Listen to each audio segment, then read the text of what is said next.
Awesome. Once again, welcome. So, three things, guys. You are in the, you're going to, your job is most of the time doing ETL as a technical person. You won't do a lot many things. You'll do either batch jobs, you'll do either streaming jobs. Simple, just two things. But what's the goal? These power data ingestion, these power data transformations, these power data aggregations. It does three things: data ingestions, data transformations, data aggregations. Then these things will be powering machine learning applications. What you did is going to power business intelligence, reporting people. So you're making sure the quality is good. So that is so powerful. We may ask, oh, is it only screening? That's all. That's all. That's all. You see, you go and see everywhere. America runs on gas. Gas prices are increasing. Of course, at least thanks to Texas, unlike California, because I came from California. Vamsi, Anush, what is a gas? In India, we say petrol or diesel. It's a refined oil. So people take from the oceans, some drilling, bring it to refineries, just refine and give it to you. That's all they do. It's almost like a commodity, right? Once available, but that powers everything. You see, whole US runs on gas. Vamsi, correct? Of course, Yeah, Dunkin' that's says a true. US runs on Dunkin' Donut. Uh, but you see, simple thing: crude oil, refined oil. Get the thing. Oh, then people use transportation, different. That is sounds simple, but it's very powerful. Please not. And there are a lot of nuts and bolts in it. So that's where it's not just you just read one file and give it to you. You need to read continuously reading. There are schedules, cadence, how you do every day. If your company is every hour, for every domain, sales data, marketing data, IoT data, a lot of different pipeline. It is not just you just go and grab. It's not like that, right? So, but principles remains the same. The principles remains the same. Just like one community is there in a city, McKinney or Prosper. There are another community, then the city governments, then the counties, then the states, then the country. It's all is same thing. It's a repeating. So principles remains the same. So what I want to say is when you are doing ETL, let me share a simple diagram. You need to have this in the mind in the picture. You need to do extract, read. You need to transform, and you need to load. That is the concept ETL. So where are your files? Where should I read? What transformations I need to do? Where I am loading? You need to be very clear. So before you do that, let's wrap around our head with this concept: bronze, silver, gold. It's not a magical architecture, just a convenience. Just like, when I lived in a small town, we have house, we enter one room, enter another room. That's it. House is like this. There is nothing called, oh, this side kitchen, this side master bedroom, oh, that side backyard, this side. There are no concept called, oh, this is three bedroom, this one, you know. So This came to better organize. In the same way, here you see here, when you load the data, the companies, most of the companies go with this architecture. They will have some layer, they call it as a bronze layer. Some people call it as a raw layer. Vamsi, Anush, they in the bronze layer, they bring all the data and don't touch it. It means immutable. Whatever the data that is coming here, it's a raw ingestion. All the thing. Data coming, appending, appending, appending, appending. It's like your Gmail. It's been 5 years back, email also will be there. No. So then what is this layer? You So, take this data and little bit refine it, either deduplication or doing some transformations, or even bringing single snapshot. Single snapshot. What is single snapshot? Everyone need to understand this. Subhashini, you might have picture 10 years back picture, 9 years back picture, 8 years back picture, 7 years, 6 years, 4 years, 5 years, 3 years. You may have 100 pictures, but you are the only one person. Now, latest snapshot is who is Subhashini? She is Subhashini. But if you see last 10 years, you might have pictures. Don't you imagine? Vamsi, right? This 10 years picture, even though they are memories, but finally they are getting into a single snapshot in the time dimension. So if you see those 10 years, different snapshot will be there, but now the latest snapshot.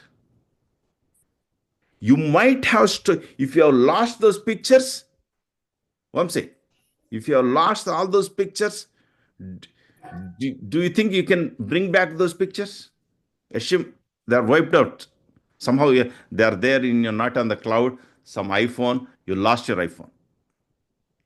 And nobody has that pictures. Vamsi, can you bring that back? no, we cannot. No, because you have only one snapshot. That is what, please understand. So wherever we go, we only use the latest snapshot. Oh, hello, Vamsi, this is Srini, I'll say. I will not say, I will not show you picture, hey, Vamsi, this is Srini. I will not say, right? So always the silver has that single snapshot, the latest. What is that? But this bronze can have the history. History. Of course, in silver also, in some cases, you can keep the history, but they end date it. What does it mean? End date. It means, yeah, I lived in that home from this year to this year. Now, from this year to this year, I lived in that state. Now I am living in this state, Texas. So my first row is the latest. The second row is I lived in California. Third row is I lived in some other state. So that is the start date and end date. So I maintained the history, but saying clearly, that's where I started, this is where I ended. This is where I started, this is where I ended. I'll stop there. Repeat again. Bronze is bring all the data that is coming here, all the historical data, etc. Here, when you are bringing the silver layer, you need a latest snapshot. What is the latest record? This one, not history. Because if you have a latest data, that is where you interact. I want what are our sales this month? What are our what is happening with that customer? All these things. So there may be times some history also you track, but you track based on the time. We will be discussing that more. Let me do that in high level. Okay, silver. Then the gold. Okay, silver is good. Actually, silver, you can even do the analytics on the silver also. or silver level data, since it is the latest snapshot, you can use it for machine learning. It's a cleaned, it's a deduplicated. It is very well refined data, filtered, cleaned, augmented data. A lot of things can be done with this. But companies also need a lot of reporting, aggregations. Hey, what are the quarterly sales? What are the annual sales? Say aggregation, business level aggregates. This is also used for reporting. Machine learnings may not use a lot of this. This is for human reporting. So all this is a logical architecture. Raw layer, refined layer, gold layer. Technically, how they maintain? They can maintain schemas for this. Just like Oracle schema 1 dot tables, silver dot tables, gold dot tables, something like sales underscore branch or sales underscore raw is the schema name. Sales underscore refine is the silver name. Sales underscore AGG is a name. So when you go to the Databricks project, you may be involved in those discussions. So if you are the decision maker, you will be suggesting the names. If someone is the decision maker, they might ask, hey, Vamsi, what do you think? Yeah, that's a good name. We can use it. So every company have their own naming notations. So there is no one way. So, but make sure you understand when you're involved in the discussion. Oh yeah, this is how the logical a lot of companies use. Some companies, I'm saying we don't want this many layers. Yeah, you suggest it's up to you. The decision is, but this is the industry practice. That's what you'll be suggesting. So, Srini, I have a yeah, question here. yeah, please. Okay, so I'm a little biased in the sense that since 20 plus years, I've been Mm, 100% in the RDBMS world, mm, and I've been doing these projects many times over, right? Every mm, project I go, been doing that. mm, And uh, because I'm in the MDM master data management space all mm, these years, mm, what we do is that in the bronze space, we again, it's all RDBMS tables, Oracle mostly, mm, sometimes MS SQL Server, sometimes DB2. mm, We think in the relational aspects. Okay, so let's say at the bronze level, we get data from Salesforce, and then we may also get data from their Workday, and we may get data from USPS for the addresses parts, and we know data from marketing databases so that we have the pristine phones and emails. mm, And there are one or two other systems where they have their customer data. It's mm, 100% customer data only. mm, So then we always think in terms of relational databases only, like, okay, how do you create a party model where, centralizes the party information, like first name, last name, company name, the social securities. And then when a person has more than one address, obviously you create a one-to-many relationship, put the addresses in those tables. And then like city and, like countries is a lookup, because then you have a lookup there, right? We think in those lines only. So, correct. but coming to the to this world where it is no SQL and everything is Parquet based, Mm, and therefore you have a much more playground to explore, mm, not just RDBMS, but from maybe you want to think in terms of data structures that are more related to the key value pairs. Yeah, mm, like let's say if this is 100% Redis based system, right? Forget Databricks for a while, right? mhm, Let's say we are all dealing in the uh, this Redis, right? mm, And you have to do bronze, silver, gold in the Redis environment, right? mm, Then your thought process is always in the key value stores, right? How you build data structures revolve around key value, right? mm, mm, Dictionaries, right? Otherwise, let's say this is Cassandra, mm, or if it's MongoDB, then mm, if it's a MongoDB, then you start thinking in terms of, okay, how can I model my things in terms of document model, right? mm, So my question to you is, in mm, all of your experience doing mm, many database projects, mm, what is your thought process? Let's mm, say you get a data that mm, has people information from several systems. mhm, People have several addresses, several relationships. A person working as a sales agent to a company, plus is mm, also a customer to the same company. mhm, That company is also a customer to a different company, and that mhm, company sells, let's say, auto parts to a different company. mm, When you think about it, mm. you just don't store the data. You store the data in a certain structured way, Correct. and the way people look at it, and they'll be able to make sense of the relationship between those two, right? So Correct. in this world, Yeah. Yeah. how do you go about it? Yeah. That's a great question. Loaded question. Loaded question. So everyone, don't get overwhelmed. It's a very, very. It shows the amount of experience Vamsi has. So, you see, that is where, first of all, there is no one way. First of all, let's understand. There is no one way. Then, second is different. You will be at a place with people have different experiences.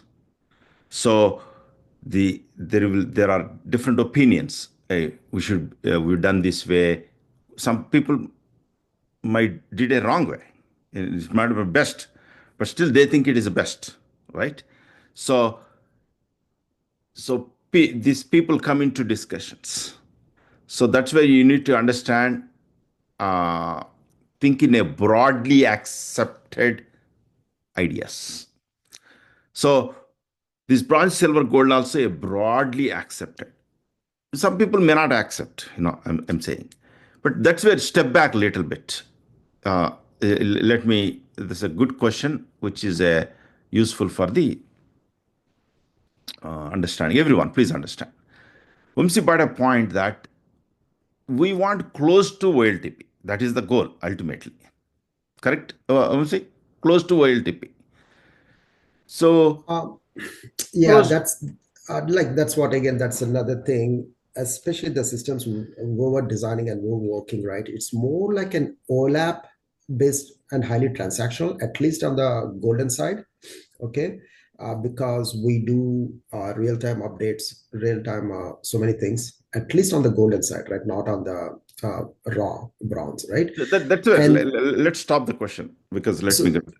Hold so on. we're talking about which layer then? No, no, I'm not talking any layer. Let's get into first is. See, what I'm saying is, ultimate your snapshot is entity resolved, correct? You might have 10 different records, but ultimately you will be needing a one snapshot. Vamsi, that is the goal, correct? True. Yeah, everyone. So even in the transaction system, OLTP, please observe. Say one record is happening here. This is a customer ID, some outstanding loan on that date, it inserted a row. Then on the same record, on April 15, there was an update.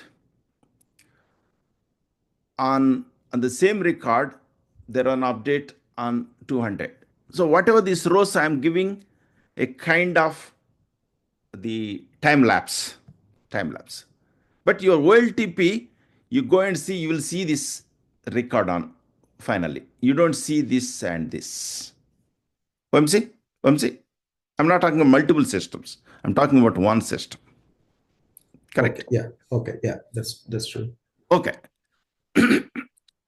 The goal is even in OLAP, you you need this table, this record to query. That is the goal. Is that fair agreement, Vamsi? Yeah. It is fair. Okay. Now let us run through in your mind how it will be in OLAP. In OLAP also see this is eventually, but how it will be in the time lapse. Okay, this is OLTP. Assume there is another row also. Let me go here. This is C100. I have an assumed C200 also, something like this. C100 row, C200 or two rows. Okay. So then what is happening in the lake OLAP also? OLAP also, the time lapse data should come. Okay, this data came on the day into OLAP. What I mean is all these three rows, because they are time dependent. It came on April 10th. It came on April 15th. This came on April 20. Whether you store it in one table or multiple tables, depending upon how many sources of the data. So, Omsi, what you given MDM case is a little bit special case where a customer data will be coming even from multiple sources. That has even more nuances. But I'm taking a simple table issue. Okay. So, this data is coming. This is time lapse data is coming. Okay. C200, just assume only insert came.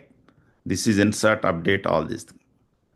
But in OLAP also, your goal is to get this table. This, this is the snapshot. You ask me, sir, how about I just go and grab this table? So then it becomes a full load scenario. Every day you go and get the data, full load, which you don't want. There may be billions of rows. You don't want to bring all billions of snapshot every day. Instead, you get only the change.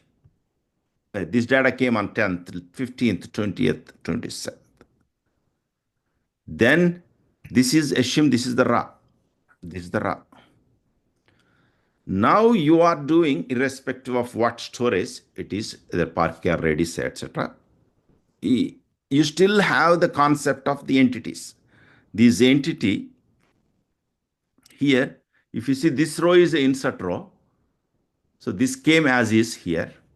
But if you see this row is a transformed row. Maybe this row is first this row here. On April 15th, there might have been an update. So you might have updated this row with this row. So that's why you get one's latest. On April 20th, this row would have updated this row, which is this one here. So it means here you are just tracking the logs, events happening. This is a kind of a truth table. Suppose this you blow it up. Suppose you remove this, but still you can construct this from this at any time because you have this truth. You have this truth. So think of it. Think of it a little bit flexibly. Don't be too hard on yourself. This you're maintaining in what is that? Raw layer. Raw layer has the truth. Now extend it to MDM, which is the data is coming from multiple sources. So it means you're getting onions from Patel Brothers. You may be getting onions from what is that? India Bazaar. Or sometimes, okay, one bag of 5 onions. No, only one onion is there. You need 4 onions or 3. You might have taken from 2 bags, but the goal is to make that curry. From this. So even in the MDM case, you might have coming different sources. Let those sources come into raw, which is the truth. Your goal is to make that curry, which is a servable, which is you're serving to your kids. So your goal is to build this. That is the refined thing, rather silver thing. So this is the snapshot you are building it, either from one table or 2 tables, etc. So this is where the really servable thing is there.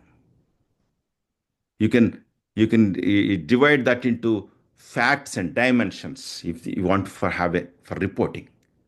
You can you feed the data into features for machine learning, or you can feed this data into real gold layer.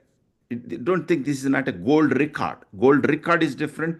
Gold layer is different. This is actually gold record, even though it's a silver layer. Gold record means needed record. In the case of Vamsi, in MDM case, you have many sources, but somehow you did that entity matching. Either we're using fuzzy logic or really hard logic, or what Vikas is building, that RAG-based, GenAI-based algorithm with some confidence. It's again statistically you're building. So your goal is building a snapshot, which is a servable, which is a gold record. So, Vamsi, a lot of people don't know in this class or the MDM concept of the gold record, but that's where I'm highlighting. This is the snapshot. Whereas this gold layer people talk is more of aggregations for business reporting. What are these quarterly? Is sales, how many customers we have per state in this. So that type of things. So I see this is my experience in a broadly the Starbucks or Nike or different places. People have tried many things, but ultimately in a broad sense, hey, in a branch raw layer, raw itself is a put all the truth.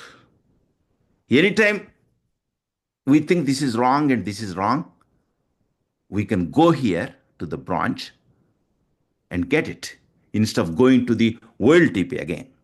It's very expensive. Again, going to the your this is all overlap. At least there is, of course, sometimes there may be data duplication in the sense you may be storing a lot of data here, same table you may be storing here sometimes. But the storage is cheap. Storage is cheap. That's why companies have it's not my theory, companies have in a broad sense. When I started 6 years back at Starbucks, nobody understand what are these layers, etc. Do we really need? Slowly, people have studied, they went to conferences in a broadly, hey, let's maintain truth here. That way, if this is wrong somehow, your ETLs are wrong, uh, rules are not applied, then blow this away, rebuild from here. But if you don't have this layer, getting that truth from all the tables becomes a full extracts, which is going to be very painful. So that way, bronze is a holistic raw layer. Then silver, you're building really that snapshot, which is a queryable, which can be given to machine learning, which can be used even to build the aggregations. That is broadly, Vamsi, a high level. What do you think? We can extend the discussion to even offline, but that is Ye- a broad. Right, right. I don't want to bombard with too many other questions that are Ah, really, yeah. at the end of the day, yeah. I'm like more looking towards how do you apply this practically to But say, that makes sense, right? At business least in a reporting. broad sense. It may Uh, not meet all your question, which we can take it to offline for the class perspective and from the yeah. experience perspective. Bring the truth here, then the build the next level of layers to serve the um, any of the OLAP needs. Any comments, Vamsi? A quick one. Again, we don't have to spend much time. Yeah. All these are batch processes, or they're all real time. Like for example, in the silver layer, the state of Texas, Barnes and Noble has 320K customers, for example, right? Uh, On day two, 100 people sign up for the membership, right? So on gold layer, uh. does it aggregate?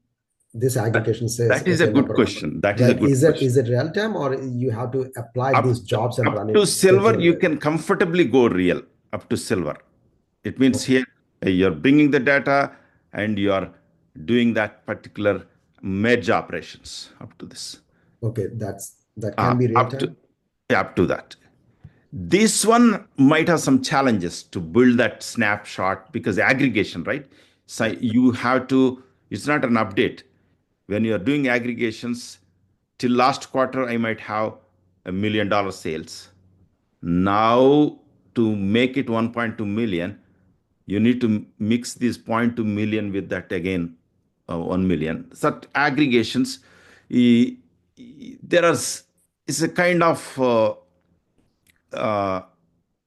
little bit of heavy lifting, I think we will postpone this discussion to, um, I mean, this part of this to Okay, maybe okay. Yeah, another yeah. two, three Again, we'll have to classes. spend time on this Uh, one, yeah, later. because we'll be discussing, the team will be overwhelming on that. Yeah. So that part, so up to this part, yeah, your DLT does, your what you call Spark streaming does comfortably.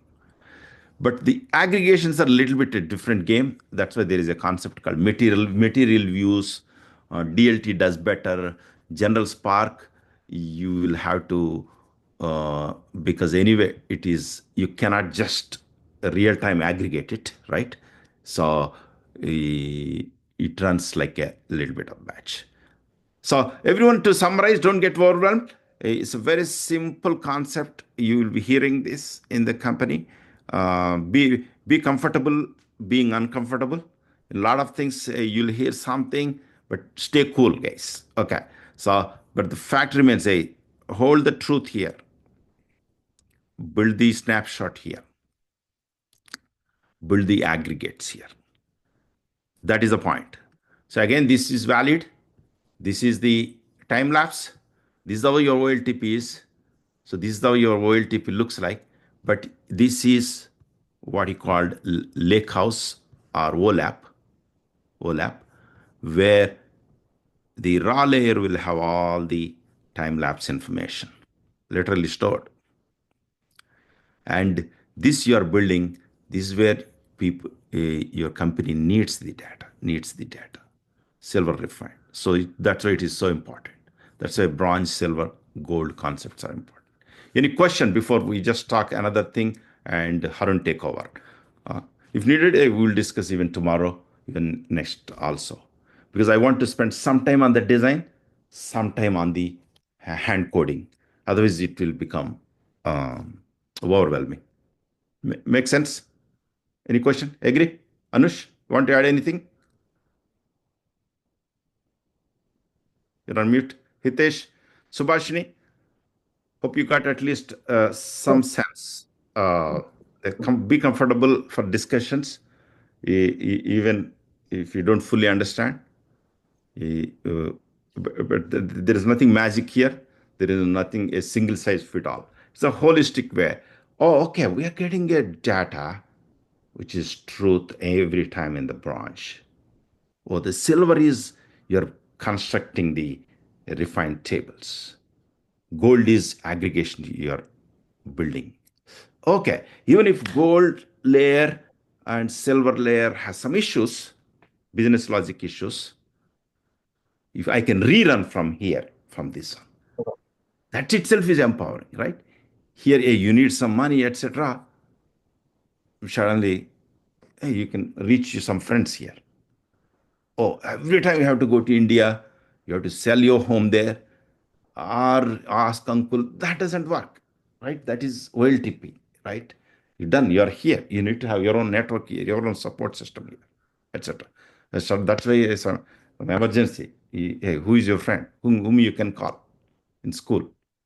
So that's where you need to localize it to OLAP. That's where at least you need that baseline. Baseline is the a raw layer. It can be 10-year baseline.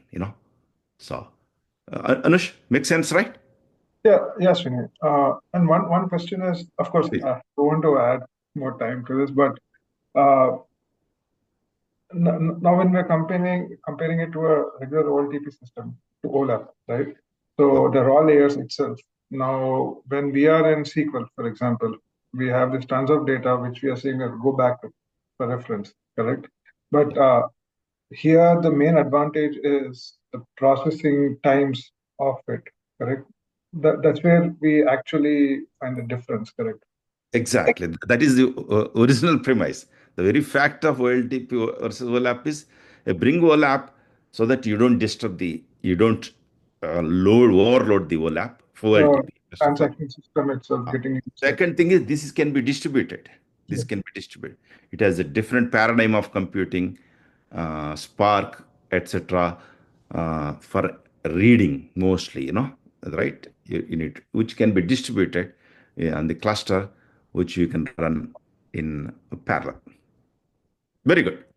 Good question, Anusha. So, Subhashini Naina, any quick question? At least, did you get a little bit? At least say thumbs up if you are still on mute. Srini, just one quick question actually, but Yeah, this might please. be a very basic question. Sure. Yeah, this like I'm trying to understand like from the perspective of business and also the customer. Like for example, if a business runs on data like online processing and everything, the raw data gets stored in the OLTP, and this OLAP is completely for analysis. That like, if, for example, if I'm ordering something in Walmart, or if I'm for example, take a banking system. So whatever I do, basically like a customer, like taking money, all the transactions, everything will be recorded in the transaction system, and that is completely different. But this business is like what is needed for the business development, as like how you say, like aggregated, like quarterly or half yearly, that like those are the data which is used for analysis, that is completely different. Is that right? My understanding is right? Little bit nuances there. You're right. Your Walmart, all that story that business runs is on this. Okay, this one. Your RDBMS. Okay. Okay, Okay. okay. But this is OLAP. This is OLAP. For if you have the gold layer or silver layer, these are for querying. Querying. But that bronze and whatever raw layer we are talking is in the OLAP itself. We are talking these layers in the OLAP itself, not OLTP, Subhashini. Okay. So this is different. This Okay. is where all the business runs. Mhm. Then maybe nightly get the whatever that snapshot on that day happened into this raw. But if you want to take a transaction record, for example, if the Ah, customer is want to print like in an ATM machine, if they are asking for like what is my transaction record or transaction history, like ah. they would have to print all that details, right? When did they take the money? That is the Yeah. customer. What they are doing is So all the data will be fetched from this RDBMS, right? one way, but eh, eh, because they are not too mature to serve the customer. But going forward, even your company may give that data from here, but they won't do it mainly because that is related to money. It should exactly, even dollar also should not be different, correct? Yeah. So that's why they try to link this to the customer, not this. Yeah, right. That's Right. what I wanted to understand. Exactly, This is exactly. only for analysis, like how they Analysis, your company wants to take a yeah, decision. So what happened? Hey, how many customers really looking at that type of data, this type of data, right? yeah, Even yeah. good question, good question. Got it? So basically, when we want to maintain consistency of the data, we don't come here. We go from the OLTP layer itself. Yeah, This yeah. is more to So do this with this layer is its main purpose is to serve the business improvements like analysis kind of data. So actual transactions will not be like this layer will not help the actual transactions. That is correct. Okay. Uh, Yeah. but going forward, Subhashini, even these systems are going to interact with customers where uh, with penny level uh, accuracy is not needed. Sometimes, uh, you might just look, what was my order history? You know, Mhm. when you look for your order history, all your orders can even come from here because those orders might have flown Okay. from here. So, Vamsi asked, right, is it real-time batch? If you think that application you want to design here, your goal is to get the data right from here to here. Maybe here, if 5 seconds back it happened, if the data come in 5 seconds, your use case may be okay, correct? A five Yeah. seconds delay is not a big deal, right? Mhm. Okay, if an ATM case is different, people get panic even if there is $1 difference. Right? Whereas your previous orders you are looking, you order a minute back, you're okay, right? you're seeing your order history. Oh, maybe why? Oh, my new order did not come. Oh, maybe I think they didn't update. You'll think. Again, you check in 2 minutes, you'll see it. Yeah. So orders based on my customer ID, like that. Like Yeah, it, yeah, yeah, yeah. it's like that. Yeah. Then that data in that 2 minutes that might have come here, correct? Yeah. Yeah. Got it. Then you have an application. Your company designed a web service through mobile. The data is served from here instead of here. Mhm. Then then it may be, then the company may do here. So those use cases companies are building on these OLAP systems. Earlier, they are not. So that's why more uh, semi-real-time applications also being done, like deals or customer experience related. What happened in our company an hour back, 30 minutes back. So not only your company wants, even some customers wants, partners want the data you serve your customers, partners, your internal business with different needs. But these systems also getting ready for bigger role than before because the data is becoming huge, serving from here, not getting scaled. We'll stop there. How does it sound? Yeah. Yeah. I understood what is like, what is So that? far. Great Yeah. question, guys. Even though we spend a lot of time, it's worth. Great question, Anush. Vamsi. But we'll continue this just for this one. Everyone, let's move. So you will be doing ETLs. This is the layers. When you load, also, Anush, that acid complaints even coming to this OLAP also. Interestingly. But again, it is not Real time. real time. It is a near Some, real some time. Exactly. But that atomicity, your transaction, either commit or don't commit. If you have a million records, you are saving it. Either that million records will be saved or don't get saved if that transaction is happening at that time. If your batch pass is running. A consistency.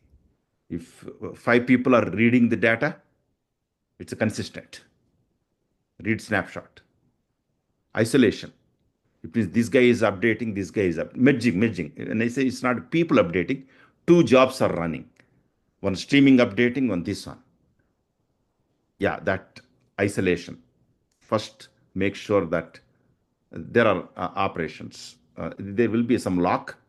It's not like OLTP lock, but they will make sure update happens um, properly.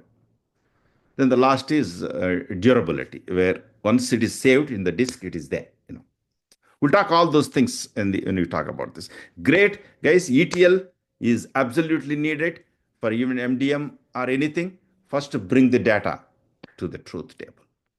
That is where the Spark is the one. Spark, because the jobs has to run in a distributed fashion. Spark is a distributed computing engine. That is the main thing. It's a PySpark. So you still use the Python, but Spark distributes. When it distributes, it runs on even multiple machines. So Harun, uh, great, great discussion. Murali, Lahari, Hitesh, this is getting recorded. It will be useful, and we'll continue those. But let's do some hands-on.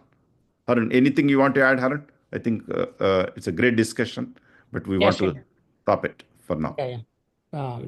It really is a great discussion. It always helps to get some business context and understand what are the real life scenarios, use cases, and how we are implementing the whatever we are learning to the actual business scenarios, and how does the context help? Where do we fit in the entire picture, right, in the landscape?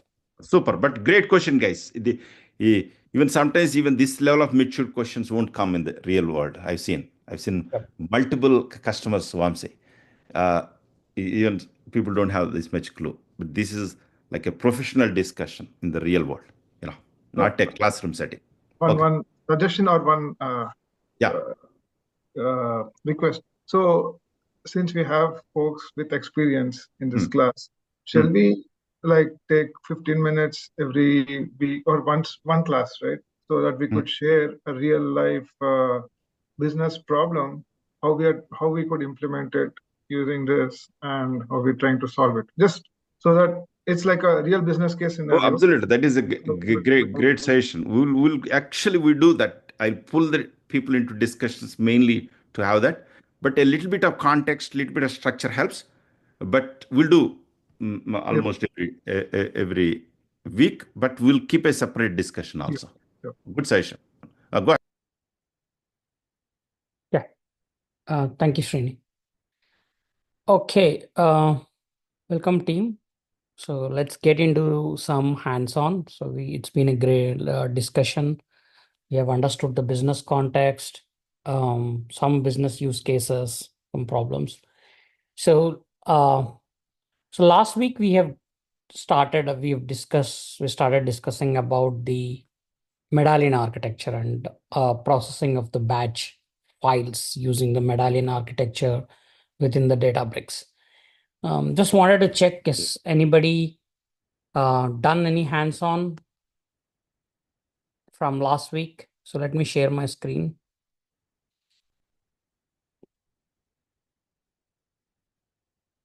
Okay. So yeah, last week we discussed this. Anybody who's created the compute and done this processing hands-on? Lahari, Suhashni, Naina, Raju? Yes, Harun. Yeah. Okay. So did you get the source file? Yeah. Okay, nice. So what I will do is whatever we are discussing, the source files also I will add to the same running document that we have. All of these are available on the Kaggle. So if you can create your login on the Kaggle, and then all data sets that we use for our practice. So will be available on the Kaggle, and then you can just go through that, download the files for your practice. Okay. So last week, I think we discussed the in the medallion architecture, how we process the data, right? So reading the CSV file, and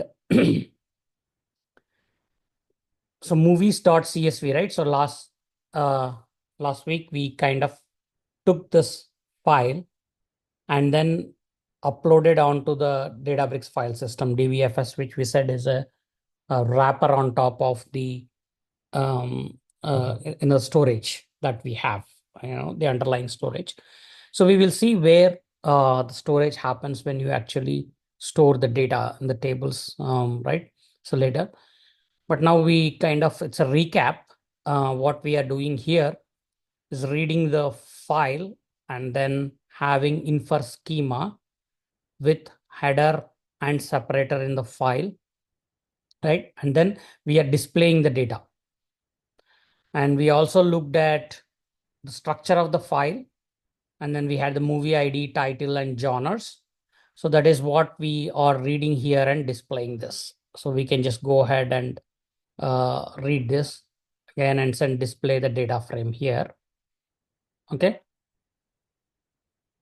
So all of you have been done this. Whoever is practicing has gone till here. Yes, Harun. Okay. So in the medallion architecture, we were talking about Anush, right? So we were talking about in the raw layer, we get data as close to the source as possible. Okay, so when we are talking about the OLTP, right? So whatever is there in the OLTP, we export or ingest the data as is into the raw layer. So it might be near real time, it might be a batch. So batch again might be hourly or nightly job, whatever it is, or it can be a streaming near real time. Okay, so that also we will cover in the next sessions. Once we do the batch processing, we will also cover the streaming, how we read the streaming data, and in the architecture, how streaming works, right? So there are some NQA, NQDQ tools that we do in the queuing system, publish, right? Message, publish and subscribe models, where you publish the messages and we subscribe and read it.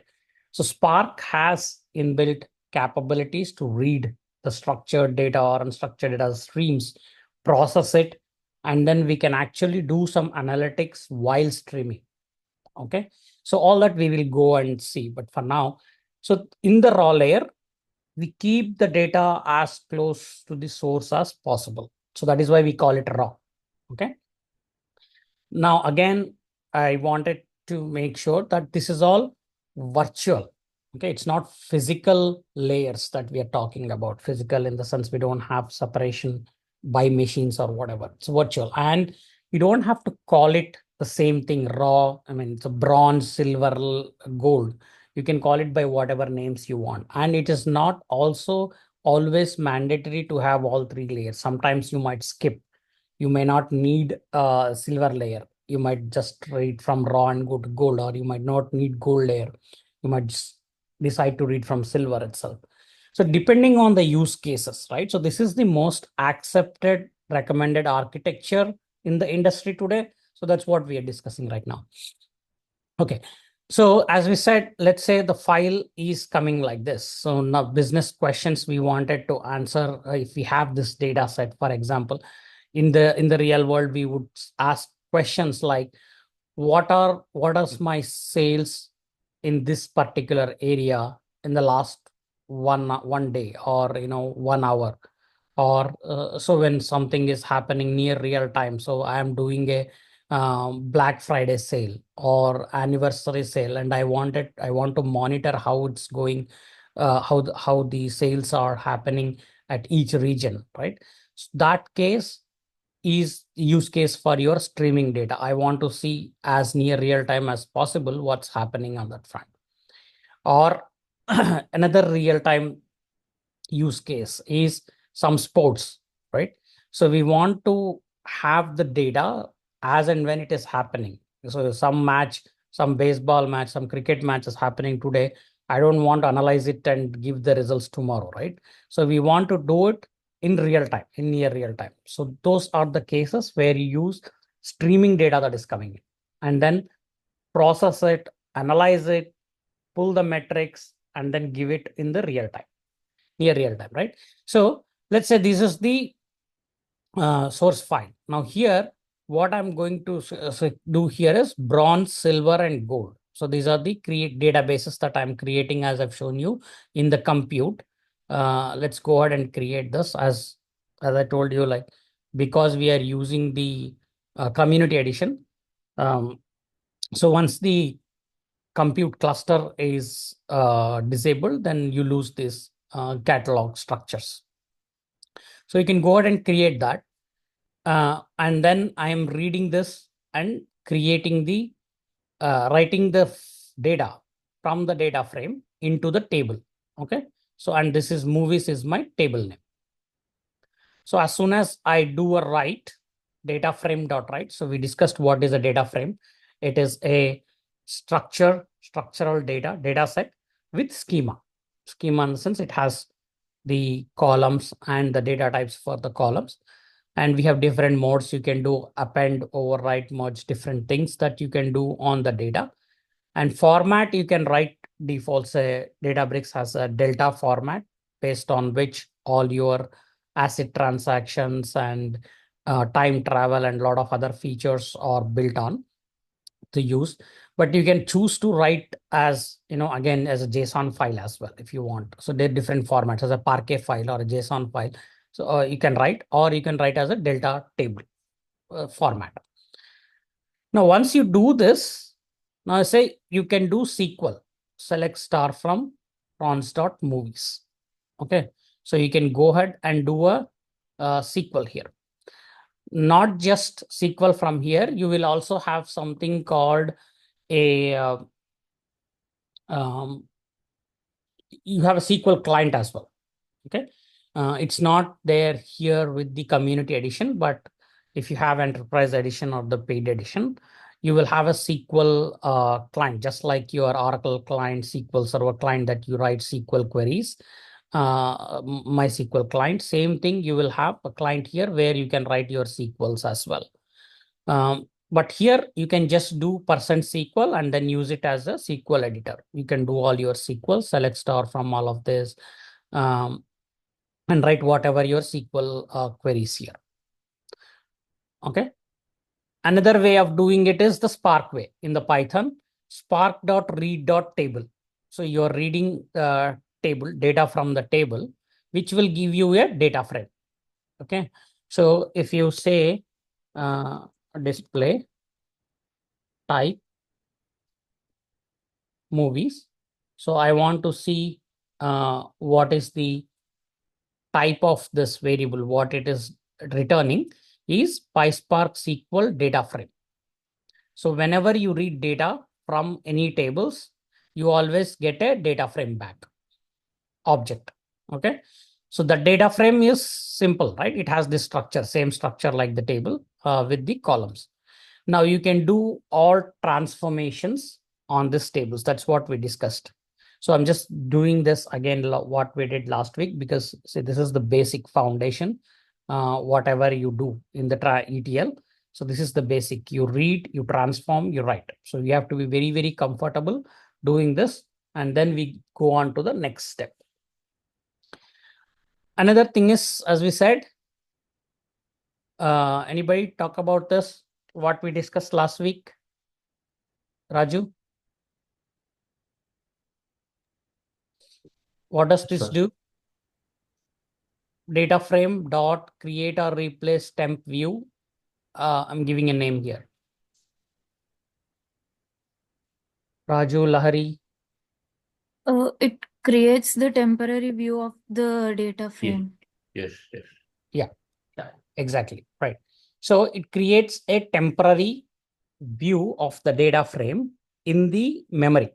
So basically, if I want to write some SQLs and this data frame is not stored to the database yet. Okay. I'm just doing some in-memory transformations and calculations. So if I want to access that, I can do transformations on data frame, or I will just register it as a temporary view and then write SQLs on that view. So even though this table is not there in the database, I can still write SQLs on this view, just like a table. So once this is registered, I can go and say select star from this movies.temp. So it will give me all this data. Now I can do joins, whatever, filters, where clause, everything on this view. Okay. And then I can also get a data frame out of it and then write to database. Once I do any of the transformations on this view. Okay. So what kind of transformations? So we said extract, transform, and load. So that is, we ingest the data into raw, then transform and write it to silver, and do aggregation and write it to gold, right? So I have the movies data set, and then I want to see only movies greater than ID 100. Okay. And out of that, I only want to select movie ID and title. I don't want to select the genres here. So I can do display. So filter df is dot filter. I'm filtering based on this class, where class. What is this filter? Movies data frame of the column name movie ID is greater than 100. So this is chaining. Okay, this will give me a data frame, this part filter. And then out of that data frame, I'm selecting movie ID and title, thus two columns. Okay, this is an array. So this is just a Python syntax. If you don't know, just brush up the Python, how you kind of, or we can have a small session on Python, how to go through the simple objects, right? So arrays and list. So this is a list of columns that we have, movie ID and title. So don't worry about syntax at all. Again, you will get the syntax everywhere online. or ChatGPT. All you have to understand is how to do the transformations. So filter DF and movies DF. So one thing again to note here is any transformation you do will give a new data frame. The existing data frame is not modified. So existing data frame is movies data frame. The transformed data frame is filtered data frame, right? So when I run this, display filter data frame and movies data frame, these two are different. So filter data frame will start from 101 because we filtered greater than 100. And we only selected movie ID and title. So we have two columns and greater than 101. Movies data frame, on the other hand, is original as is. Okay. So you will have all three columns there: movie ID, title, genres, and all the IDs, all the data in this. So please remember this. Whenever you do a transformation, you always get a new data frame after the transformations, and the existing transformation still exists. Existing data frame still exists. The same thing, as I said, instead of doing on the data frame like this, because you feel like, okay, this is too much of syntax that I want to do here. I'm doing data frame of some column name, dot, select, again, arrays, Python list and all. That's why we said you can just register it as a temporary view. So once I register that, okay, now I can do the same thing using SQL. Select movie ID title from movie stem where movie ID is greater than 100, right? So I get the same output. Now I can take this as a data frame. So here it says underscore SQL DF. So this is also available as a data frame. I can assign it to a variable and then take this subset and then write it to database if I want to. Clear? Any questions? So, Arun, here, so basically SQL versus Python, Yep. the only difference is only for the language itself, right? It's not underlying processing, it's all the same. So Yes, underlying back process the is all the same. data frame irrespective of what you're going with. Absolutely. Right? This is all abstraction. Abstraction. Which is to the user. That's a very good point. So end of the day, when it goes for processing, is all distributed processing on the cluster and using the adaptive query execution that Apache Spark is implemented. Databricks has AQE. It goes through all that process. End of the day, it is processed as the same distributed SQL processing that you do. Even in the front end, whatever transformations you write, in the back end, it actually goes as your data set and SQL processing only. Okay. Now, Arun, yeah, go ahead. So as you told that in community edition, if once the compute ends, all the databases that we have created earlier will not be there. Mm-hmm.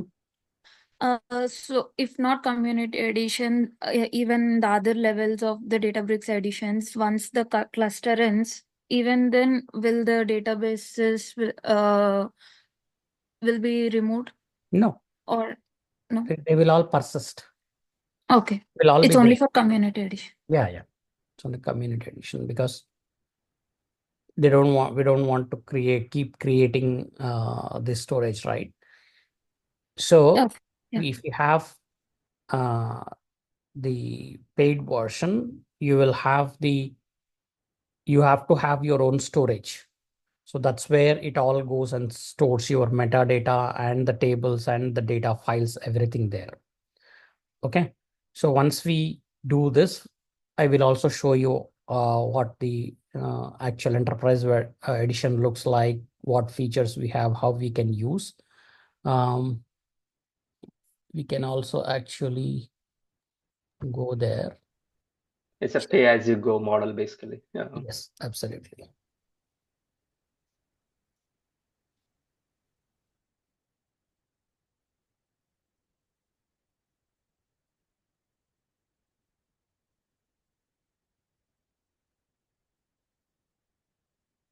Okay.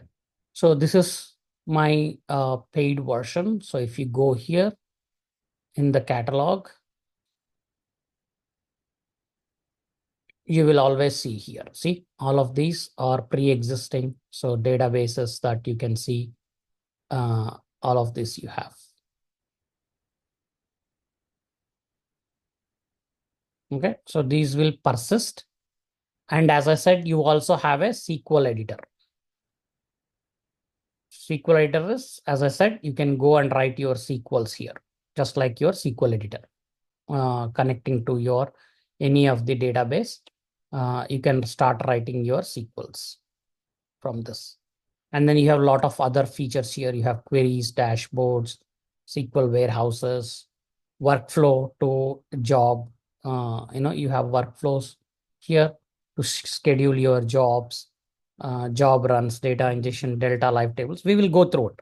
So when we get there, we will go here, and then you have your ML features, model serving, all of this. This is part of the ML and AI kind of data and AI stuff. Okay. Yeah. All right. So let's come back here. Now, so we have done movies. Now I have another data set called ratings. Okay. Now I want to join these two.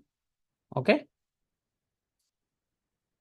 And then I'm reading this ratings data, same options. And then I'm creating another temporary view here. Okay. So see, now in memory, I have two temporary views created on two data sets. Okay. Now I can just go and join those two tables in the SQL. So if you are, SQL guys, you will understand this right straight away. So just like a database table, I can just go movie stem and rating stem and then join these two tables on. So whatever is the IDs, primary keys or foreign keys that we have is movie ID. So ratings also has a movie ID and movies table also has a movie ID. So I just go in, combine these two, join these two tables. Okay. And then I can select whatever I want, not just so title. So from ratings,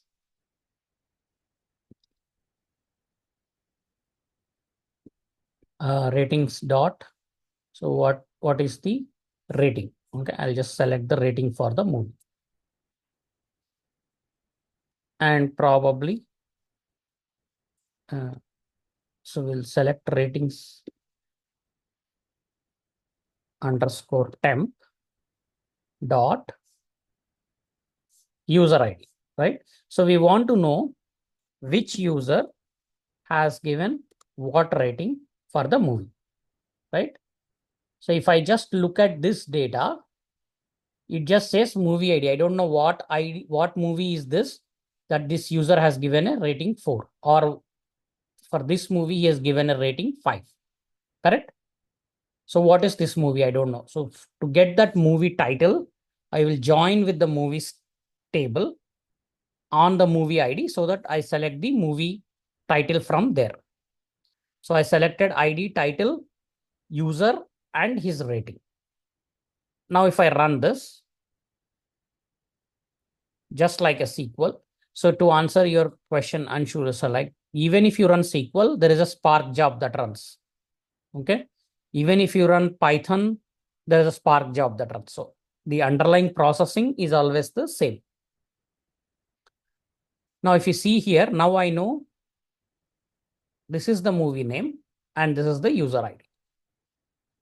So this user 1, has given these ratings for these movies. So he has given a rating of 5 to these movies, 7, Usual Suspects, these two. There are some movies he just gave 3, From Dusk Till Dawn. So there are different things. So there are 5, 4, 3, or returns. Okay. what is the average rating for the movie also we can do, but this is just like at high level. Now we want to, this is the kind of transformations that we are doing. So when you have a data set, I'm combining, joining this data set and creating a one combined data set. So in the Spark, so same thing I am doing using Python, PySpark. So where I'm doing movie joining and movie ID, selecting all this, renaming the title to movie name. Okay. So here it is title. So I'm saying movie name. I'm adding a new column called language and defaulting it to English. So I can choose to write a transformation based on the title or something. I can, if I want, I can choose to have a different language which I want to write a logic to define and write into this. Okay. And then filter. So this is just to show one user ID, one movie ID is one. So for user ID one and movie ID is one. So this is the rating that we are having. But we don't write this data to database. We will always have the transformed data, but not this filter condition. Okay. So let's see here. Last week we discussed how we can write the same thing in the SQL. I don't want to go over this again, but we have done this join statements here. Now transformed with column. So what I'm doing, another transformation. So title we have renamed movie name, but I want to take out the release year from the movie name. So if you say here in the movie name, we have release year as part of the movie name. So another transformation or business rules logic that I want to write is to take out this number out and have it as a separate column called release underscore year or release underscore year integer, whatever, if you want to convert it. So if I want to do a release year, so what I'm doing is taking a substring. This is again Python syntax. So you can get the syntax. Don't worry about it. Substring of this movie name from the last last five characters, and then take the 4 characters from here, which I think the last these 4 characters is the year. Okay, 1995 is the year. So once I have that, I'm going to cast it as integer data type. So here what I get is a string. Now I'm converting the data type from string to integer. So this is the transformed df year with integer with column release year integer, where I am transforming the release year from string to integer. Any questions? Anybody feeling this complicated, complex? Are you guys with me till here? Yes. Yes, sir. Okay. So this is what we have. So once transformed data frame with year, I'm creating as another temporary view, final. So I can create this if I need, or if I don't need, I can just go ahead. Database silver, I think we already created this, right? So all databases, let me go here and say catalog. So we have already created silver. We don't need to create this again. Now I'm going to write this transformed data frame with year as integer to movies final in the silver. Okay.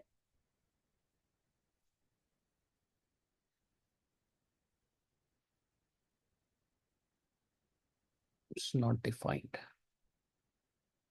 Did we not run this?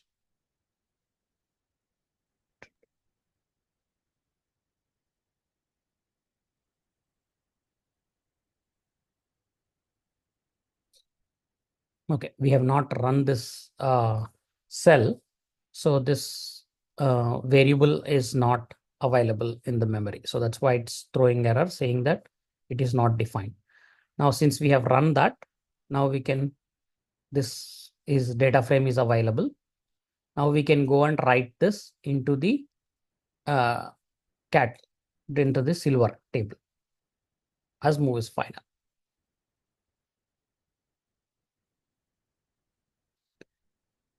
So go here and check in the silver movies final. You can go and see the sample data. Let's refresh this. Schema and sample data. So if you see the schema here, movie ID, name, genres, rating, user ID, release year is a string, and release year integer is an integer.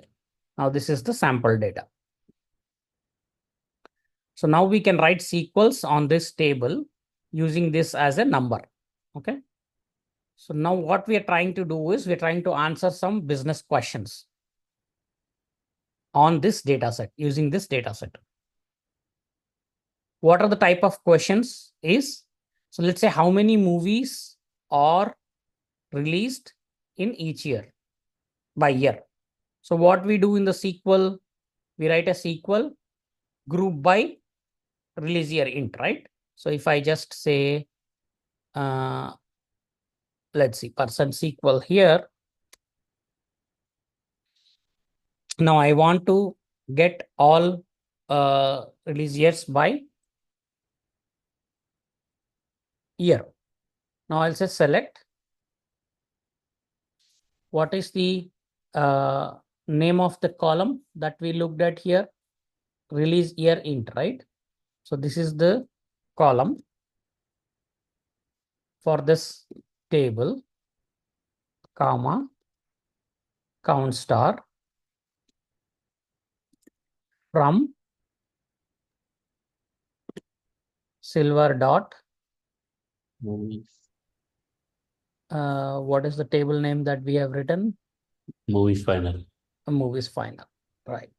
So let's say silver dot movies final Group by year. group by release year. Int.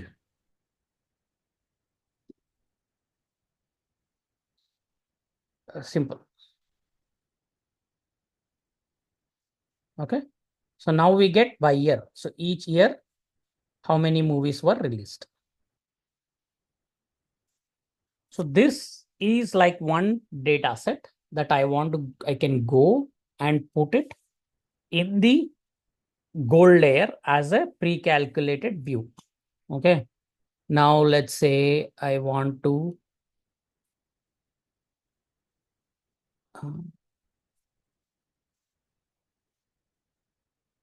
okay, here it is not available.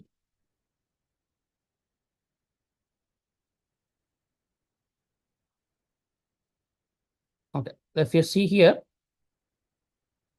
in the display, you also have a visualization in the cell. So let's see if it.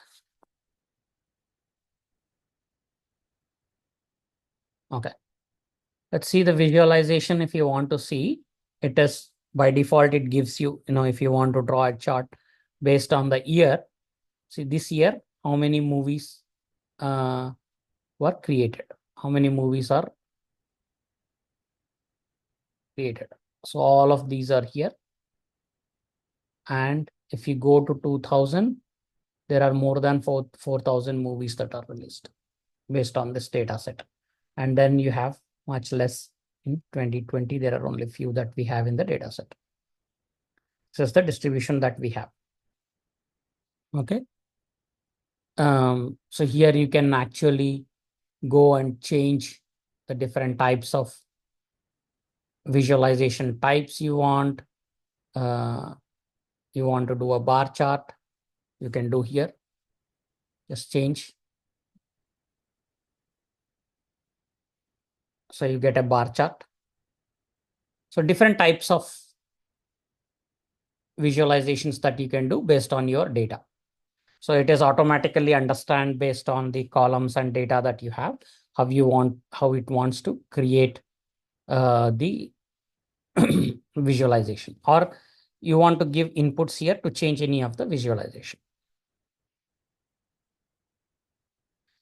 And you also have options here: normalize, convert, zero, and display in chart. Different, all of these options.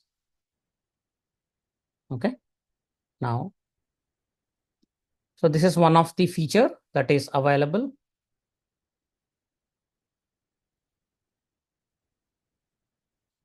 This is one of the features available in the notebook. Okay. So are you guys good for here? Yes. Okay. So all we are going step by step doing visualizations. Sorry, not visualizations, transformations for the data. Now here are the questions. Movies by year. So if I have this, I can go and write this data directly to the gold layer. Now movies count DF is not defined. Where is movies count DF? Okay, so this is the one. Let's go run this. Now movies count DF is available. Now I can go and write it to the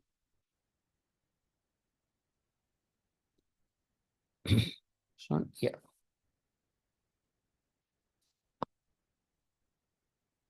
Okay. So this is the now we have data in raw layer, in the silver, and in the gold. Now, if I want to do just take aggregates into the dashboard, I can just read from the gold layer, right? So let's say if I want to do any of this, what is the average rating for each movie? So how do I go about this? We can use the gold layer and But I don't have it, right? See, gold layer, I only have what data? Year end count. yeah. So where do I go? Where is my data for this?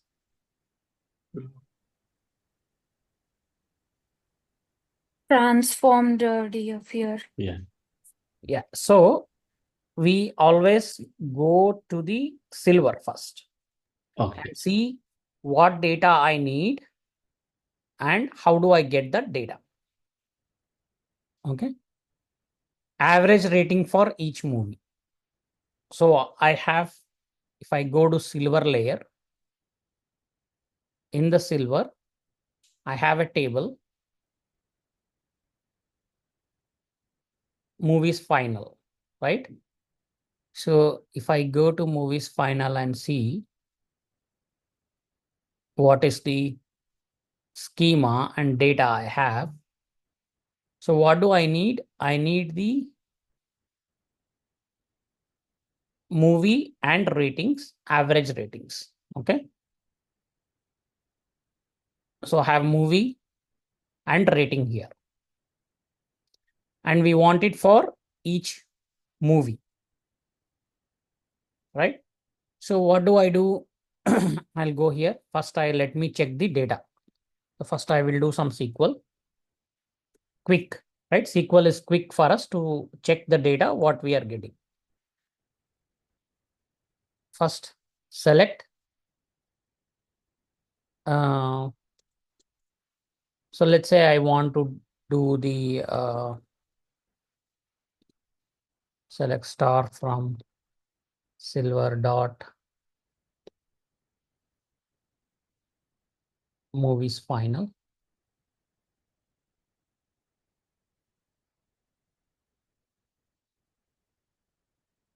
So let's run this. So I get what I have here, data. Now what I want to do, I want average rating for each movie, right? So which means I want to do group by movie name. So I select average of count. Yeah, movie name, and then say average of Rating. rating. Okay. So this as say average rating, group by movie name. So when I run this,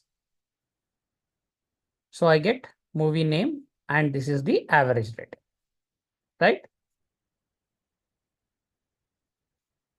Yes.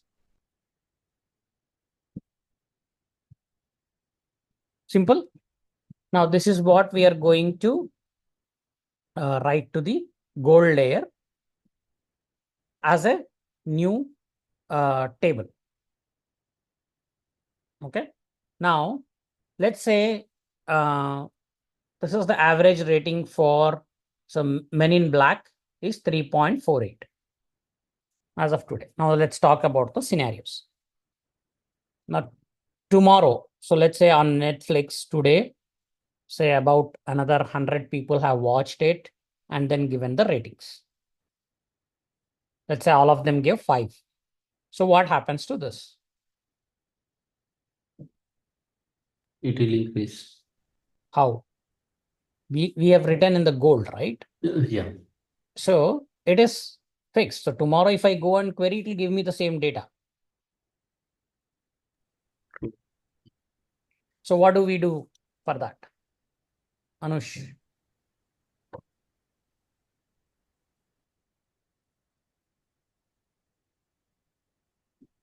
Vamshi. So we have to stream it from silver to gold. I mean, keep probably a batch job to move the Right. data to Right. silver to gold. Exactly. So this is where we go back all the way here, top. Okay. Now see here. Now we are in the gold. Men in Black has say 3.8. Now yesterday on Netflix, 100 people have seen that and given 5 ratings for all those 100. So where does that data come? Where is that data coming in? Naina? The raw data. All the way from starting to go. Naina? Bronze. From bronze. From bronze. Okay. So where is data from bronze coming from? From streaming files. Exactly. So from sources. Okay. So whenever some user, some viewer is watching Netflix, that data is all continuously streaming metadata. User this, user ID this, IP address this, watching the program, movie title this, from this time to this time. So all the data is continuously coming in streaming, whether it is streaming or files or whatever. Let's say somebody is sending that data in files. Okay. Now, for today, all the Netflix viewer data is come in the files. Now, today for 100 people for the movies. So let's say movies data is coming in separately and other data is coming separately. And then maybe by language, they have all split it and sent. And we have all English movies watched data in a new file for yesterday. Okay. So today, whatever the day, that data is what we are going to ingest into the bronze again. So now in the raw layer, what we will do, we will not just say when we are writing here the data, the new file, what we will do in the raw layer is we will just say append data. Okay, we will not overwrite data. We will keep appending data both for raw layer and then take only the data that has come in latest today and process and append it to the silver or update, insert or update to the silver layer. So that's how the data gets refreshed or enriched. So now 100 users have come in. All those 100 users data is coming to the bronze. Okay. So we schedule this job nightly. So 100 viewers have seen files here. Now in the night, say 11 o'clock, 12 o'clock, we run this pipeline. First, what it will do, it will go read the file, add the data into the bronze. Then it will apply, split that year, the ratings, it joins both the files, ratings file and the movies file again, and then put the data in silver. And when we do a gold, it will refresh, it will overwrite. So it will rerun the average, right? So now the average will be more because there are 100 more records in the silver, which when I run this today, the average might be up from 3.8 to 4.1. Arun, one question. Yeah. Is that like, like let's say you're talking about like a 50 million records coming, right, every day. Then this overwrite is kind of expensive, right? Yes. Are we not doing any kind of a CDC in between, and just maybe out of the 50 million, only like 1,000 records have changed, therefore you want to only just 1,000? Yes. How do you do that? We do. Okay. So in Databricks, what we have is Delta Live tables and autoloader. So where change data capture is enabled. So raw layer, whatever new data is coming in, you have to take in, right? So raw layer you have to take before processing. Now it is on the source systems what data it want to send. Whether, see, for example, Oracle Golden Gate, right? So you can enable only the change records to publish. When I said here, so when the data is coming here, only the CDC data might be coming in here. Yeah, but when I talked about practically though, yeah, in most of the implementations I've seen, those guys don't want to do that job. They'll say, here's my full data, you do your the CDC. Yeah, so you will have the last updated timestamp date, Yes, right? When you are that they provide. When you are extracting data, when you're reading data from here, you will actually see if it is a database, right? So you can read data only based on the last day's data. Previous run or last updated date time that you have processed. If it is a file, let's say on S3 or ADLS, each new file that is coming in, you will process. That is one use case where the systems are pretty disciplined, right? They will provide you a date on that you can trust.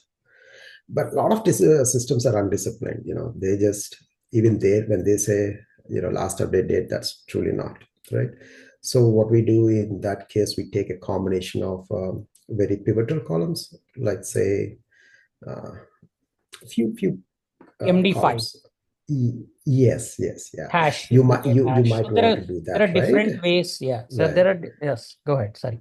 We take few columns, like maybe first name, last name, and the city, state, say phone numbers and things like that. Then we do the hash of that, and then see the hash between that we have already stored from previous ingestions, and that's what's coming brand new. We do the compare in the CDs and all that. So question to you is, in the practical implementation of Databricks, do you guys do that? Yes. Between bronze and silver, or between source and bronze? See, it is all implementation, right? So you can do anywhere. There's no hard and fast rule. It's how you implement. You cannot, there's no rule saying that you should not do it on bronze.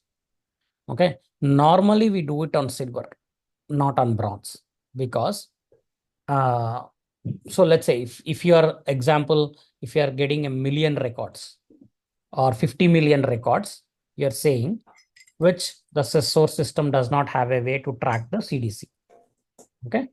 So in that case, yes, while you are ingesting, how do you compare? How do you calculate and compare? All 50 million rows you have to compare with against 50 million rows in the bronze with your hash MD5. That's one way of implementing it. You can absolutely do it. Okay. But what's typically best practice? What's the best practice? So the best practice normally is we don't see too many systems that are doing a full load push into the bronze layer. It's always delta data that we process, okay, into the bronze. Now, when we are getting into the silver, you do a merge statement. basically insert or update. So if the new data that is coming in already exists in the silver, you do a merge statement. That's where you can also do your MD5 hash with the bronze data if the source does not have that system, right? So you take all 50 million in the memory, that be okay, create a hash MD5, whatever, with the main rows, and read the data from bronze. So then you have two data sets, source and target, to compare the MD5. Compare it and then do a merge statement. That is also possible. If you So find the is same hash, mhm. the row exists, okay, and So nothing has changed if they map. so you are saying the better practice is to take the data as is from the sources, load as is one to one into bronze. From bronze to silver, that's where you do the CDC. Exactly. Yes, Okay, because that's a better practice. Okay, that's a better practice, because you always have a tracking of history, what happened, Right. what data came in, and what is transformed into silver. If Right. you want to track and go back and do a troubleshooting or check the data quality, you can always have that lineage built and then track it back to the bronze. And also what data has actually come in. the other plus point I see in that methodology is that you can leverage the full power of Databricks in terms of how it uses under its libraries also, right? Spark libraries and whatnot. Yes. Otherwise, between source and bronze, then you're actually missing parts of the abilities to do Yes, that. absolutely. So Okay. now, if the whole thing, it's again a trade-off between the storage and processing. Okay, storage is cheaper versus processing power, right? So in memory, if I want to do a 50 million versus 50 million processing, distributed processing, you might need big machines. Again, time specific if I want to do it quick. Or I can just dump all 50 million into the storage, process it into the silver, then I run the purge in the bronze. Okay, so it all depends on storage is cheaper. So that's what the premise is. Storage is cheaper than processing power. So that's how it's modeled. Okay. So Arun, the DLT comes into picture between bronze and silver layer, right? DLT is again the same thing, end-to-end pipeline. It actually again goes back reading from ingestion as well. Okay. So it uses something called autoloader, where it can automatically, it's like a daemon process, you can say, in the basic terminology, which keeps polling your source for any new files and then process it. And it already has the CDC enabled, so it can track and see what records have changed or what files have changed. And strictly one-time processing for a file, it runs on the live tables with the lineage. So basically, it's the same. It goes end to end. It's not between any two layers. And as I said, see, all of this is virtual. Bronze, silver, gold is all virtual. It's not physical. No job can actually identify what is your bronze, what is your silver, what is your gold, unless you go and specify, hey, this is my bronze. I can just rename it as my raw layer. Okay. Or I can relate it as my ingestion layer. I can call it whatever I want. So it's all virtual. It's just for convenience sake that we say multiple layers that we have. You can have one more layer after silver. Okay. You can call pre-prod or gold. There is platinum also. You can have something, whatever you choose like. Okay. I can have two branches coming from silver, one for analysis and one for data science and ML. Right. So all of these is again based on your requirement and your business use case, how you want to model this. Now, to answer your question, Anush, the DLT is also starts from ingestion. But to go by, but usually DLT again, it has something to compare with. It needs something to compare with, right? So, Arun, like what changed basically, depending on the rules we have. So No, Anush, this is Srini. the word delta live table, DLT, Ah, the delta is a misnomer. okay, okay. So it is just a DLT, even said the delta tables. So Mhm. don't think that delta is the corresponds Difference. Okay, to our okay. common understanding of the changes delta. No. Got it. So DLT is a proprietary, a Databricks alone specific way of doing ETL, both batch and real time, which uses clusters very efficiently, uh, where you have less management head. You can run it with less code with a declarative way of doing it. It means go and get from this table, load it here, use this transformation, update this table. Like that, with one line, if you say, it will do all the heavy lifting. Got it. That's it. So it's So, just a naming which they went with. It's not exactly, it means that. Okay, exactly. that's what I was like, what is it going to compare with to get the diff to load the data? Okay. Oh, no, that is a very good question. The comparison CDC is change data capture. Is the even Harun, can you go to your the diagram, the big diagram you're showing? Yeah, before, see that files, before even a branch, the files, databases, the streaming, right? There will be some separate CDC tools. Data, they job is just to compare SAP, MySQL, Oracle, like Oracle Golden Gate, MySQL, some connectors, Mhm. uh, SAP connectors. Even of course, Databricks is coming up with Lake Fusion connectors, where they purchased Flow. one company called So collect. Archeon, Arcaon, Archeon for $300 million, whose job is even Fivetran. There is a company called Fivetran, StreamSets. There are separate billion-dollar companies who connect to the different databases, identify those deltas, which are changes, and put it into cloud files, like that files, right? S3 or AWS. From there, or even they can post it to Kafka for streaming. So your Databricks Spark jobs or even DLT jobs, what they do is they pick up those changes from those files or from that streaming and do all the things. I'll stop there.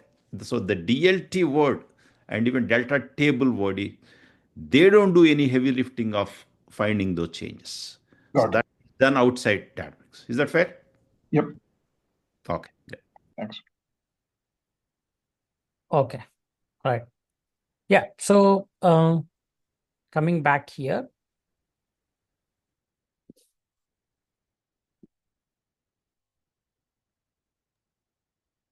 So I have written a SQL. How I want to do movie name, average rating, group by movie name, right? And then I'm calling it average DF. So I can go and assign this output, whatever it has given in the, see here, the result is stored as underscore SQL DF. So if you want to just switch between SQL and Python, right? It can be used in Python cells using this underscore SQL DF. So then I can say display the data frame.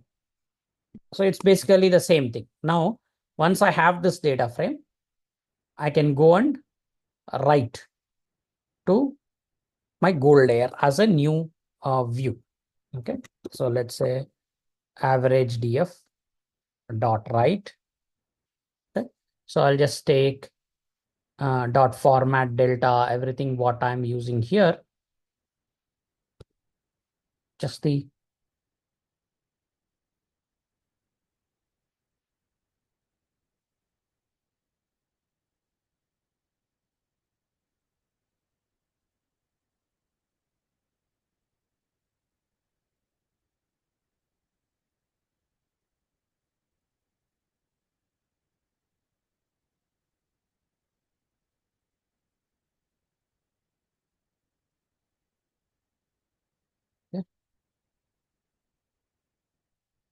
This is my average underscore df, average, let's say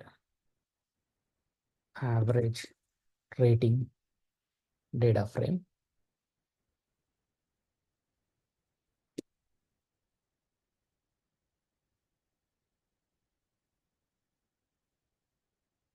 Okay. Now I'm taking this average ratings for the movies, format delta, overwrite merge schema, save as table. So I want to give table name here. So my table name is database is gold dot, let's say movies average rating.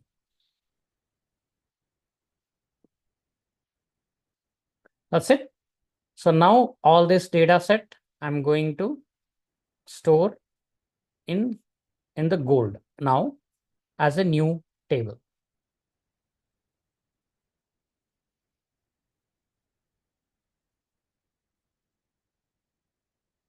All right. So now we go here, check the catalog, gold. See, now we have movies average rating also here. This is data is stored.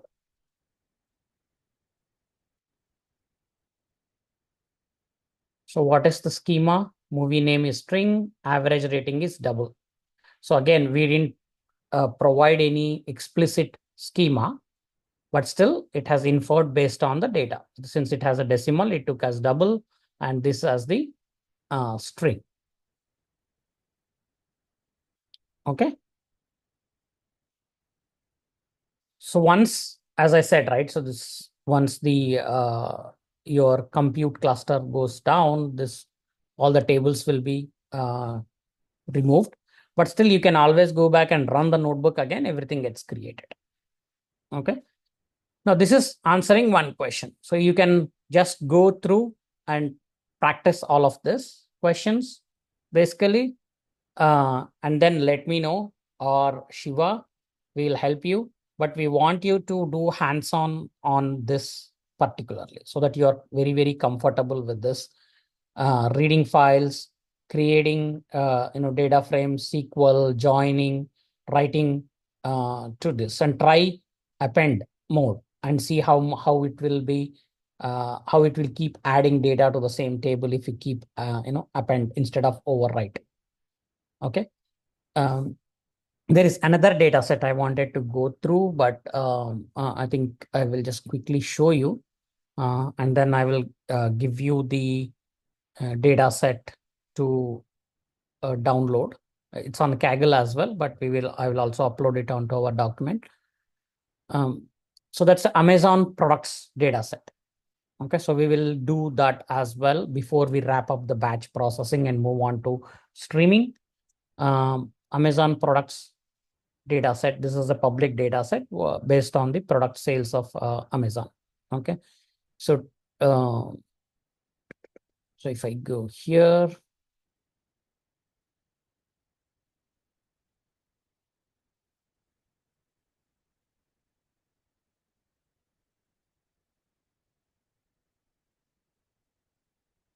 okay, so these are all the files. Again, the CSV files we have in under Amazon, each based on the category, product category. You can say CSV, air conditioners, books, all appliances, car, electronics, English, exercise, grocery, and all of this. What is the size of it? Okay, so you can use this data set, go create again, see, as I said, bronze, silver, gold is one way of doing medallion. As a second, I said I can also name it whatever like this. So let's say I can name it as raw, processed, consumed. Okay, whatever I want, I can just name them. So read the files. Again, guys, so not whatever you want. Actually, Yeah, I mean, decision made by managers and a lot of people. Yeah, as per the business. Yeah. I don't think you just go and Architect. say, hey, you will decide. I just want to make sure. Yeah. Yeah, Don't yeah. get overwhelmed. Yeah. The architect. So the architect will design, the solution architect or the data architect. They will be in a part of discussion, and they'll give you what it's called and create. You can read the entire, see, instead of reading one file, you can also read the entire folder. So all the files within that folder. If I give Amazon folder name here, it will go and read all the files under that file path. Okay. We can go here.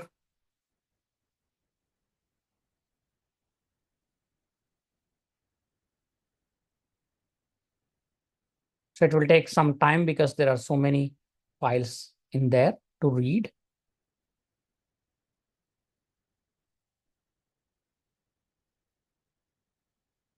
Then, okay, so we got here. So there is no ID columns. It has created one column by itself underscore C0, where it gives a running sequence of numbers. Then you have a name, you have main category, appliances, subcategory air conditioners, has an image, link, all of this data, ratings, number of ratings, discount price, some reason it is in rupees, and actual price. So this is the data set. Now, once I have read the data frame, I can also go and say, show me the columns. Data frame.columns, it will give you all the column names, same C0 name, main category, all of these names. You can go and write as is to the bronze table. Okay. And bronze table name.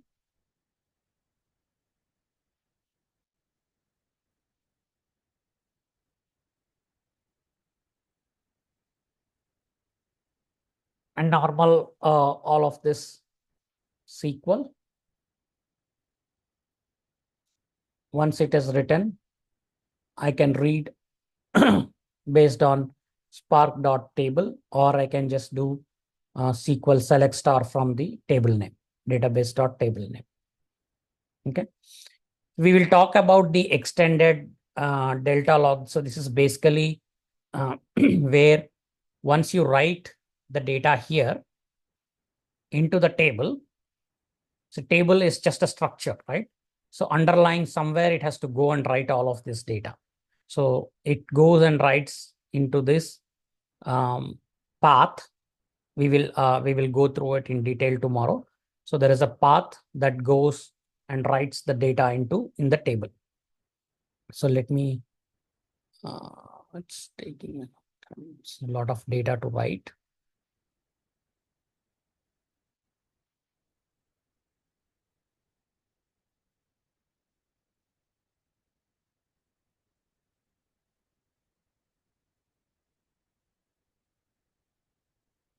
No, it's waiting on this to complete, to run. So let's wait. So basically, once you store the data in the table, it will give you extended. Okay. So here, if you say describe table, it will give the columns, and extended will give you. So this is again important question for certifications. Describe table extended will give you the path, where, what is the type. So this also we will discuss. This is another important topic. What is the type of the table? So we have multiple different types. One is the managed, another is external, and views. So we'll talk about those in detail. So this is a managed table, and then location. So location is basically where your data is being written, files. Bronze, we said the database. So bronze.db / this is the path. This is where your data files are being written. Okay. Now, if I go and see bronze.db / Amazon product sales, this path here. Okay. If I go and see here, let's run this. So I get all of this. There is a delta log where it writes metadata about the transactions and the data. And then there is actual files where the data is written. Amazon product sales, part 0, 1, 2, 3, 4, all of these files is where the actual data is written for your table. And when you are reading, select star or select whatever you write, the Spark job or Databricks will get data from these files and show you. So we'll go into dig deeper into this and detail in our next sessions once we go through batch and streaming. Then we will come back and revisit these concepts. But for now, look at this. So I will share this notebook, try these transformations, and I will also share the Kaggle file, the folder that we share here. You can download and then use these files to do the processing. These are the transformations here. Go through it. If you have any questions, we can talk about it, what we are doing. Use this and try to do hands-on. Arun, you want to check with Manideep and Hitesh if they need some a extra class in the weekday by Shiva or someone? Yeah, sure. Manideep, Hitesh, Yeah, you need some support? actually, are you able to provide a document or a file, what we are using here, keywords like display or something like different words, what we are using, not general, if it's possible. I Again, think correct me if I'm in that wrong. group money, Arun is posting all the recording and also this whole code so that you can run on your cluster. Only thing is, you need to know how to create the cluster and run it. Shiva and Harun can help you. Sure. Reach them in next 2 days so that even they can 30 minutes they will be on a call. Shiva can help you how to create cluster, how to import this notebook. Does it help, Mani? Yeah, it really helped. But I'm particularly mentioning about the keywords. If it is possible to provide like a cheat sheet. Oh, Y- commands He's like display, commands. He's talking about commands DFS and all basically. that. Yeah, that we can do, Money. But first you run these commands as is. First you get the hold of, that's like a dictionary. You will be overwhelmed. We don't want you to. Yeah, sure. I know you'll have anxiety. I definitely want to master all those things, but slow down a little bit. Focus on first is make sure you run, rerun, understand, and even if needed, you should able to explain whatever Harun is explaining, that notebook.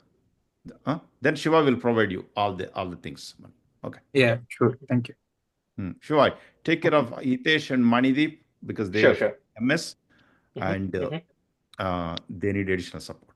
Sure, definitely. Yeah, reach out in the WhatsApp group too. So we could do that. Yeah, sure. Thank you. Okay. So just go through this notebook only till the aggregations part. And then tomorrow we will go revisit this, rerun this, and then step into the streaming part, introduction to the streaming tomorrow.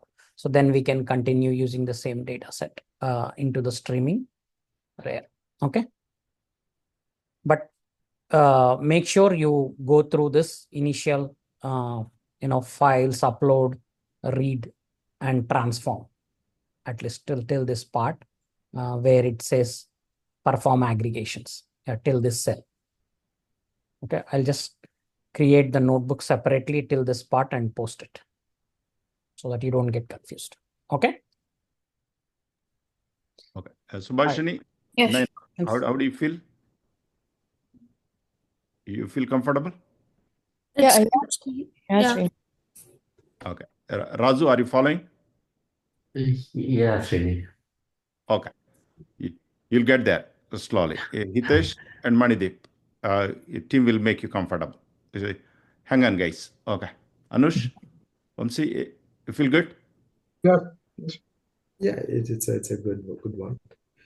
But I have some questions that are a little bit advanced. I don't think maybe we can have a separate session on those things. Yeah, we can have, we'll take offline, Yeah. Anush and Vamsi. Yeah, sure. Yeah. Okay. Thank you. Good job. All right, Thank guys. you. Thank you. Thank you, everybody. Take care. Okay. Thank you. Thank you. Meet tomorrow. Yeah. Thank you all.